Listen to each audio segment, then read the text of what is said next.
बिस्मिल्लाहिर्रहमानिर्रहीम। अस्सलामुअलैकुम। नाज़रीन इकरामी, गुज़रे ज़माने की बात है कि एक रियासत में एक रहमदिल बादशाह हुआ करता था जो हुलिया बदलकर अपनी रियाया की हालात की खबरगिरी करता। एक दिन बादशाह अपने महल में उदास और परेशान बैठा हुआ था कि इतने में उसका वजीर उसके पास आया और उसने बादशाह को रंजीदा और खामोश पाया। बादशाह की यह हालत देखकर वजीर भी परेशान हुआ और वजीर ने उसे सलाम किया तो बादशाह ने कोई जवाब ही नहीं दिया क्योंकि वो अपनी सोचों में मगन था। वजीर ने दोबारा सलाम किया मगर बादशाह ने फिर भी सर उठाकर नहीं देखा। अब तो वजीर को बहुत तशवीश होने लगी। वजीर ने एक दफा फिर भरपूर आवाज से सलाम किया और पूछा कि आप इस कदर खामोश और रंजीदा क्यों हैं? बादशाह अब की बार होश की दुनिया में लौटा और उसने वजीर को जवाब दिया कि कभी कभी मेरी ऐसी हालत हो जाती है कि किसी से मेरा बात तक करने का जी नहीं चाहता। आज भी मेरी हालत कुछ ऐसी ही है। अब तुम आ गए हो तो कोई अच्छी बात ही कर दो ताकि मेरा दिल बहल जाए और मूड खुशगवार हो जाए। वजीर ने कहा कि बादशाह सलामत, आपकी याद दहानी के लिए ये अर्ज करता चलूं कि आपके शहर में आज गश्त का दिन है। इसी तरह आपका दिल भी बहल जाएगा और अगर मुनासिब समझे तो लिबास बदल कर शहर में चलें, वरना हम फिर किसी और रोज चलते हैं। बादशाह ये सुनकर बोला कि नहीं, हम आज ही चलेंगे और फिर वजीर से ये कहकर वो तैयार होने चल दिया। फिर थोड़ी ही देर के बाद इन दोनों ने अपने लिबास तब्दील किए और भेस बदलकर महल के खुफिया दरवाजे से निकलकर शहर की तरफ चल पड़े। वो यहाँ वहाँ मुख्तलिफ गलियों में चलने लगे थे कि रास्ते में पहुंचकर उन्होंने देखा कि एक नाबीना फकीर खड़ा हुआ है। ये दोनों उसकी तरफ बढ़े। आहट सुनकर सदा लगाई तो बादशाह ने एक सिक्का निकालकर फकीर के हाथ में रख दिया और आगे बढ़ने लगे। तो फकीर ने उसका दामन पकड़कर कहा कि जिस तरह तुमने मुझसे हमदर्दी करते हुए सिक्का दिया है, इसी तरह मेरे मुंह पर एक थप्पड़ भी लगा दो। बादशाह ये अजीब और गरीब ख्वाहिश सुनकर बड़ा हैरान हुआ और उसे एक नाबीना फकीर समझकर आगे बढ़ने लगे, लेकिन फकीर ने उनका दामन न छोड़ा और इस बात पर इसरार करने लगा कि मेरे मुंह पर एक चांटा जरूर मारकर चाहिए और अगर ये मंजूर नहीं तो अपना सिक्का वापस ले लीजिए,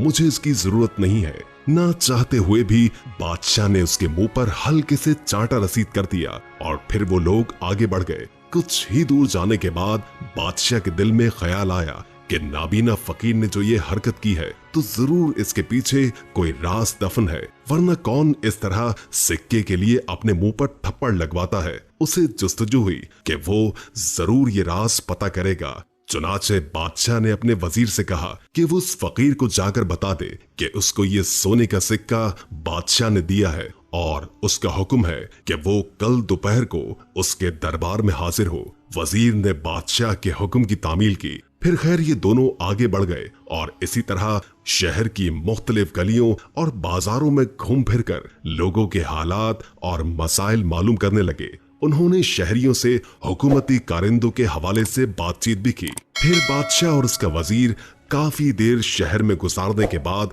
खुफिया रास्ते से महल में वापस आ गए। अगले दिन दोपहर को वही नाबीना फकीर बादशाह के दरबार में हाजिर हुआ। बादशाह ने फकीर से पूछा कि तुम्हारा नाम क्या है और तुमने सवाल करने के बाद अपने मुंह पर चांटा क्यों लगवाया? ये कैसा माजरा है? अंधे फकीर ने सवाल सुनकर बड़े अदब से जवाब दिया कि जनाब आली, मैं आपके इसी शहर का रहने वाला हूँ। मेरे बाप ने मरते वक्त जो रुपया पैसा छोड़ा था वो मैंने फजूल खर्ची में बहुत जल्द उड़ा दिया और फिर तंगदस्त हो गया। फिर मेरी बीवी ने मेरी ये नामाकूली और फजूल खर्ची पर नजर रखकर उसने मुझे समझाया और मैंने उसके कहने पर 2 ऊंट खरीदे और तिजारत को अपना पेशा बना लिया। जल्द ही मेरे काम में बड़ी तरक्की हुई और रफ्ता रफ्ता मेरी माली हालत बेहतर से बेहतर होती चली गई और मैं खुशहाल हो गया।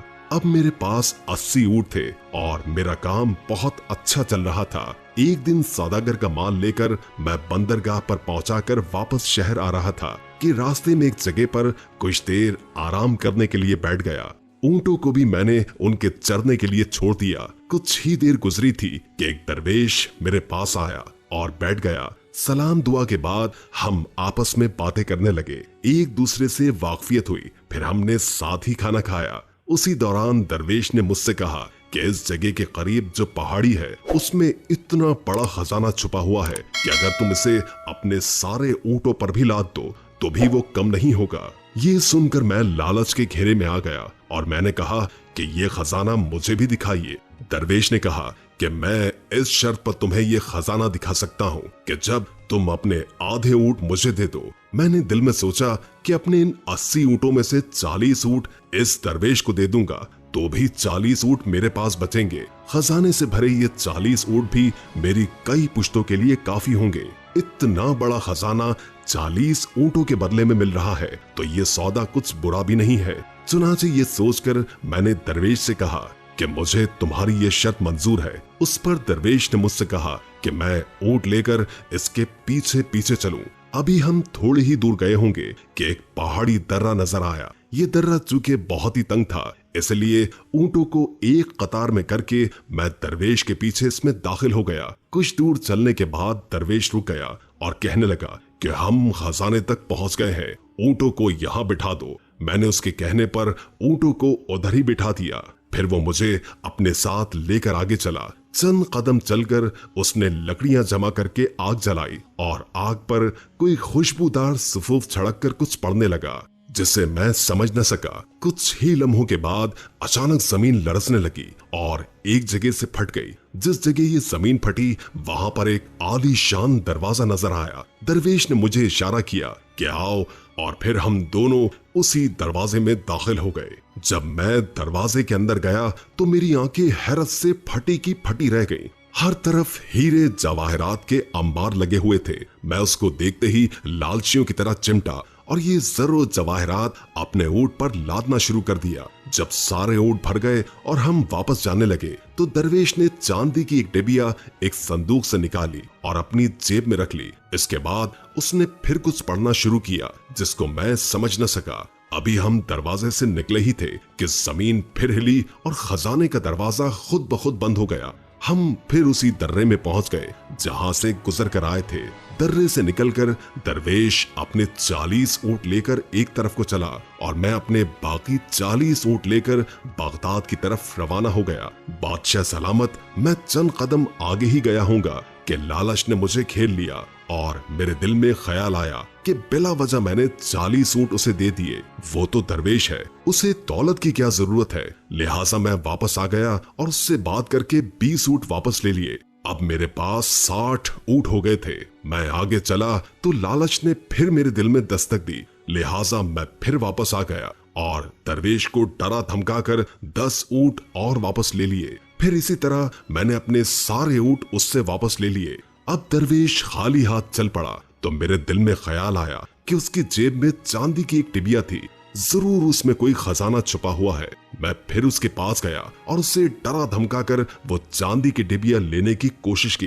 पहले तो उसने इनकार किया तो फिर मुझे यकीन हो गया कि जरूर इसमें कोई खजाना छुपा हुआ है। लिहाजा मैंने इससे वो डिबिया छीन ली। मैंने उसे खोला तो उसमें सुरमा पड़ा हुआ था। मैंने उस सुरमे का राज उससे पूछा तो उसने बताया कि दाएं आंख में सुरमा लगाने से जमीन के खजाने नजर आने लगते हैं। मैंने फौरन सुरमा अपनी दाएं आंख पे लगाया तो वाकई मुझे जमीन में छुपे खजाने नजर आने लगे। तो उसने मुझे बताया कि तुम इस सुरमे को बाएं आंख में मत लगाना वरना बहुत नुकसान उठाओगे। मैं लालच में अंधा हो रहा था, लिहाजा मैंने उसकी बात ना सुनी और सुरमा अपनी बाएं आंख में भी डाल दिया, जिसको लगाते ही मैं अंधा हो गया। मुझे कुछ नजर नहीं आ रहा था। मैं जोर जोर से चिल्लाने लगा कि मुझसे मेरा सब कुछ ले लो मगर मुझे मेरी बीनाई वापस कर दो। मगर अब मुझे मेरे लालच की सजा मिल चुकी थी। वो दरवेश मेरे सारे के सारे ऊंट और चांदी की डिबिया लेकर चलता बना और मैं वहीं ठोकरे खाने लगा। फिर गिरता पड़ता शहर में आ गया और उस दिन से आज तक भीख मांगकर जिंदगी गुजार रहा हूँ। अब मुझे जो कोई भी रकम देता है तो मैं खुद को सजा देने के लिए अपने मुंह पर चांटा जरूर लगवाता हूँ। बादशाह ने फकीर की दर्दनाक कहानी सुनकर कहा कि तुम्हारा तो बड़ा इबरतनाक अंजाम हुआ है। यकीनन लालच का अंजाम बुरा ही होता है। बादशाह बड़ा रहमदिल था। उसने कहा कि आज से तुम्हें शाही खजाने से कुछ रकम मिलती रहेगी जो तुम्हारे गुजर बसर के लिए काफी होगी। लिहाजा तुम आज से भीख मांगना बंद कर दो। फिर फकीर बादशाह को दुआएं देता हुआ दरबार से चला गया। दोस्तों, जब भी हम लालच में कोई भी काम करते हैं तो लालच की एक ना एक दिन सजा हमें जरूर मिलती है, क्योंकि लालच में हम सबसे ज्यादा अपना ही नुकसान कर जाते हैं। जब हमारे ऊपर लालच की कैफियत तारी हो जाती है तो हमारी आंखों के गिर्द स्याह पट्टी बन जाती है, जिसके पार हमें कुछ भी नजर नहीं आता। हम अपना तज्जिया नहीं करते कि अगर हमने ये काम किया तो इसका अंजाम क्या होगा। हम अंजाम बिना सोचे समझे अंधाधुंध लालच के दरिया में तैरने के लिए तैयार हो जाते हैं, मगर जब लालच अज़हद बढ़ जाती है तो उस लालच के दरिया में तूफानी हमला होता है। फिर इन हालात में हम तैरने का हुनर भी भूल जाते हैं और इसी लालच के दरिया में गर्क होकर रह जाते हैं। इसलिए जो कुछ हमारे पास है उस पर शुक्र करना बेहद जरूरी है। अल्लाह पाक आपको और हमें अपने शाकिर बंदों में शामिल फरमाए। आमीन सुम्मा आमीन।